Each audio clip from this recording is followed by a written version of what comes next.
आता vitamin D कमी आहे कसं ओळखणार? सगळ्यात पहिले तर तुमचे बोन्स वीक झालेले दिसून येतात. मग काय होतं, बोन्स वीक झालेत म्हणजे फ्रॅक्चर किंवा मग हाडं ठिसूळ होणं, हाडांमध्ये होल, ऑस्टिओपोरोसिस सारखा आजार हे दिसून येतं. का? कॅल्शियम पाहिजे तसं हाडात पोचलं नाहीये.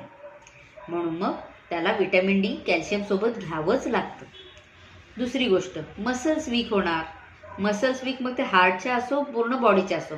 मग मसल्स वीक झाल्यात, मांसपेशी वीक झाल्यात म्हटल्यावर थकल्यासारखं होतं, दमल्यासारखं होतं, फ्रेश वाटत नाही. मग हे पण विटॅमिन डी कमी असण्याचं लक्षण असू शकतं. पण एक लक्षात ठेवा, फक्त विटॅमिन डी कमी झालाय म्हणून हे होईल असं नाही. तुम्ही म्हणाल मला थकल्यासारखं वाटतं, मी विटॅमिन डीच्या कॅप्सूल्स चालू करतो, मला फ्रेश वाटेल, किंवा अजून सुद्धा तरीसुद्धा खातोय तरी फ्रेश का वाटत नाही. फक्त एकच विटॅमिन डी आहे असं नाही.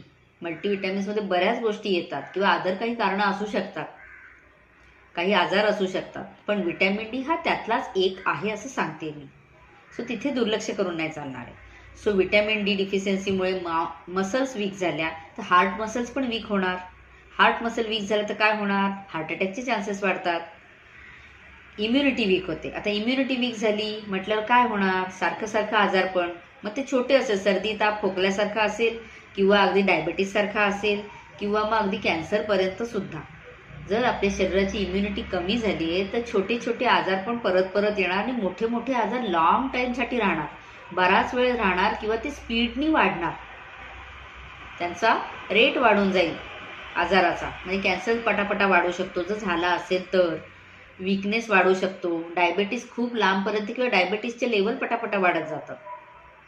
शुगर लेवल कंट्रोलमध्ये नाही राहत. या बऱ्याच गोष्टी होतात.